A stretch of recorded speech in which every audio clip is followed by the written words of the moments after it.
Thank you for tuning into the My Positive Perspective Internet Show today, where we feature individuals and groups who share the common goal of improving the local crossing community. Today's episode is brought to you by Vistaprint, who reminds you that first impressions are always important. Joining me on today's episode is my guest, Brian T. Shirley. So, Brian, how you doing, buddy? I'm doing great, man. How are you doing? Doing really good, really good. And in this episode, we're discussing, something that is very important to both of us. And in our radio show programs, you you of course have BTS radio show and BTS on the road and staying very busy with that, are you? Oh my goodness. Things are popping at the Kinetic Hi-Fi station. Of course, we do miss Jason a lot, but I understand when life takes you another way, you got to go that way. Yeah. But we got an app now, as a matter of fact. Really? Okay. Good, folks, cool. if you download the Kinetic Hi-Fi app to your cell phone, you can follow us anywhere. That's pretty It's cool. amazing. You can just hit it, and then boom, whatever show you 4 to 6. I'm on every Wednesday. So you hit it 4 to 6, you'll hear me or whoever you want to hear. Rocky D's back, by the way. Oh, cool, Yeah, cool. so Rocky he's D. 12 to 3, but and it's community radio, so we're trying to make that station, something here locally, and of course worldwide. But locally, we're trying to help folks get the word out about their businesses and stuff. So I think that's very important. I try to do that, but I incorporate a lot of entertainment in my show. So it's across the board. You do, and you have a lot of musicians come on. You have actors, and of course, in retrospect, you're an actor yourself, really. I'm trying. I haven't auditioned or anything lately, but yeah, it's every once in a while I do a part. Of course, you mostly do comedy. Yeah. And there's different aspects of comedy. There's improv, there's rehearsed. Maybe you could tell the listeners, talk to them about the differences. Rehearsed, basically it's a script, and I think comedians are actors to a certain point. Depends on how much characterization they get into if they're just, monologists, straight monologists without any, real characters, that's not really acting, but they still write a script, I put characters in my show, and I tend to do voices and stuff like that, so yeah, there is a lot of acting that goes on there. So scripted comedy is, set up, punch, tag, set up, punch, tag, tag. Usually with improv, and I do it, in my real sets because, I don't know, sometimes I just get into the audience and stuff. You never know what happens. And if you watch some of the BTS on the road, I'm starting to put some of those in there now too, with what's going on with the audience, not just my stand-up, but what happened, between me and the folks out in the crowd. And then you've got, now that's improv within a scripted stand-up comedy show. Okay. But then you've got the improv, what I'm going to be doing with a lady named that's Franny, excuse me. Right, sure. Franny Sheridan. The show's the Shirley and Sheridan show, so I always have that in my head. But her name's Franny Sheridan. What we do is play a few games with the audience, then they're improv games, and the audience is there to give us suggestions, and we're in the middle of a scene, and we just go with whatever they suggest, and that's the basis of improv. Okay.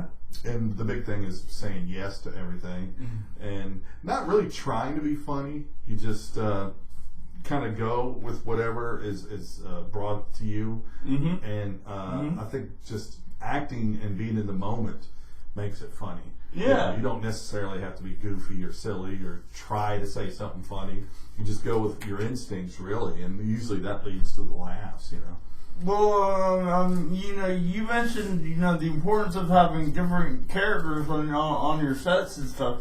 How easy or difficult is it for a comedian to do different voices, different personalities, different lines kind of within the same set? Well, I don't know. I can't speak for anybody else. I can speak for me. I got a character called the fine southern gentleman, sir. Why, I say you're the south end of North Bow Mule, So I do a guy like that. Colonel Beauregard Lambast Farthington III, twice removed, I do him, but it took me a while to develop the character. Yeah. It took me a while to write the script for that character, and then there's nuances within that language, and there's certain words that I try to pick out, and that would make sense with the way he talks, Sure. Kind of like Foghorn Leghorn. But to me, that was, I've done the voice for years here, and just, joking around with people or whatever, and then all of a sudden the script came into my head, and I wrote it, and it's kind of easy to do now, but I have to kind of think about it and get into it, and then once I get into it, if I'm in that mode, sometimes I can improv with that character, which is what's going to happen with this show that I'm doing with Franny. I'm going to use him as part of the improv, but I won't be using the script I wrote from him for him. I'll be using strictly what the audience is going on. Mm-hmm. But I guess it depends on the comic. I love doing the different voices. I love doing different characters. I think it stretches my acting abilities, and that's what I'm always trying to do is see how far can I take everything, how far can I go into the acting realm, and hopefully somebody will see me and go, hey, we want to have him on this part for this film or TV show or whatever. Sure. So that's always a possibility, but whether it happens or not, I just love doing it. And writing too. I like writing. I just showed you a short story I've got that just got published. And that's another thing I try to take us with my imagination, because I think when you flex those muscles, it's like these muscles. The way to build them up is to use them. Use them. And then you've been to several countries, several cities, for your comedy roles. What kind of is a trait, from the audience that you really like seeing as a comedian yourself on stage? Oh, that's a good question. I like the folks that sit there and actually give you that opportunity to get into your act, whether it be a monologist, a character-driven, storytelling, which I blend all three into my show. Yeah. But, I love those patient audiences that are willing to wait for the laugh. Now, you've got to deliver. Yeah, right. Don't get me wrong, folks. I don't want people to sit there that I don't say anything that's funny, and then I just keep going, and they just kind of sit there. I like the people, though, that give you that opportunity. Because if I can get that opportunity to get that into you, then we're going to have fun. Sure. And some of the stuff I'll do be short and sweet, and I know it's the sound bite generation now or whatever, where, it's got to be 3 seconds or we're not going to pay any attention. But, no, I think the attention that you can give to a performer, whether it be a band or an actor or whatever, that you give them that opportunity to build something, because I think the big, hearty laughs come with the connection and with the familiarity of what I'm talking about. Yes. And when I can build the story in your mind, when I come to that punch, it's going to be a big reward, I think, to you and myself. That makes sense to me. With the humor too. I mean, if you say something funnier, and then something else that's a little bit funnier that kind of relates back to one of your previous punchlines.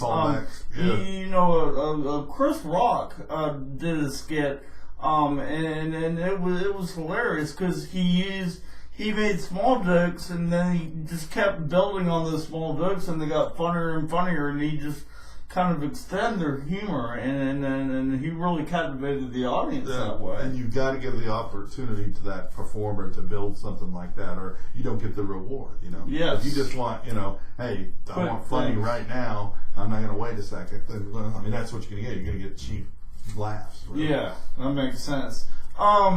Could you maybe remind people about, when your radio show was on, and what things you got planned for the future? The BTS radio show is on Kinetic Hi-Fi every Wednesday, 4 to 6 p.m. I'm going to bring you the best in entertainment that you've never heard of. I'm just doing a bunch of independent stuff with music, comedians, actors. I'm talking, I've got a guy named Dan Mead coming up who's in one of his first feature films now, that's coming out soon. So I'm doing stuff like that. But then I got people on like Steve Tom, who was in Dumb and Dumber 2 and played one of the main actors. Oh, great. In the movie. That's pretty cool. And I had him on the Wednesday before it premiered on Friday. Oh, so nice. I'm getting some big folks on too, but that's not my goal. My goal is to help all of our careers at the same time, the people mine and the people I have on.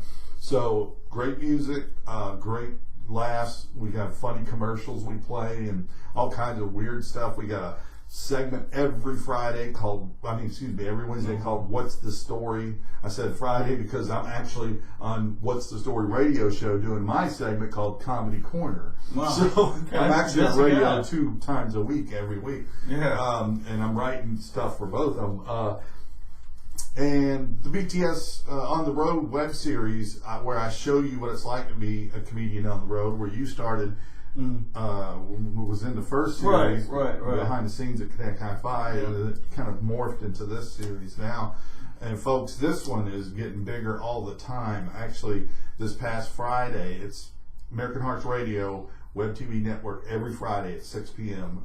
You'll see BTS On the Road. If not, you can pick it up on YouTube or No Strings Attached E-News Magazine or Laugh Addicts or a new thing called the Internet Video Database. But anyway, this thing, the executive producer of American Hearts Radio put a picture out of the last episode Friday. And apparently, and I know this ain't huge numbers, but there were 247 people watching it on their, as it aired live on their network Friday. Okay. Which, you got to understand, this network is new. It's a year old. Maybe. Right. So they're still trying to build their followers, but they're seeing numbers climb with all the stuff that they're doing. So proud to be a part of it. And it just shows that this thing is expanding, and I'm getting sponsors. And sure. It's just fun to show people what it's like, what we go through, and every episode's different. If you watch my top to bottom episode, you'll see how I lost a car, and if you look out there right now, there's a brand new car because mine broke down on the road in Alabama. Oh goodness! And there was nothing I could do. I'm on the road in Alabama. Man, I got one more show to do, and I got one more night in my hotel. What am I going to do? So you can watch the BTS On the Road 25 and find out. I even got the guys that towed my car to say, "You're watching BTS On the Road." Nice, cool. That's cool. So check that one out definitely. But I'm editing one right now that I just did in Myrtle Beach for what they call the Black Bike Week or Bike Fest. I was up there all week with a great comedian, DT Owens, and we had fun. So that one's being edited as we speak, and then I shot one this week when I did a speaking engagement. Okay. So sure. that's a little bit different. Those are different than doing straight stand-up. You put a message in, this one was a political organization. So I put a little bit of a political lean on my message. I got you. With some humor and some motivation. Well, great. Well, thanks so much for stopping in, Brian, my for the episode.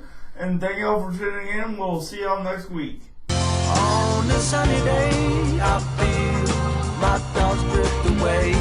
Only good vibes and good times living in my brain. On a sunny day, catch me lamping in the shade, feeling so fine and so high. Oh, my sunny day, still I hope all my efforts will one day pan out. Love within, you'll never be without. So I roll, feeling strong and so invincible.